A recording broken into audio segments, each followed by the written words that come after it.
napunta rito? Ha? Paano ka napunta rito? Kapla? Ha? Tinawag. Tinawag lang. Sinong tumawag sa'yo? Dito. Ha? Dito po. Taga rito ka ba? Ha? Taga rito ka ba? Ako. Kasi yung bayo mo.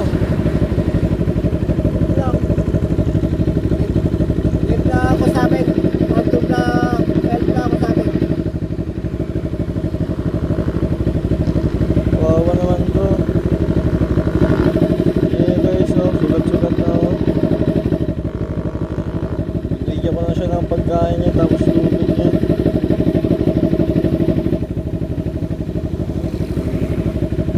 Halos maputol na yung kamay mga braso niya.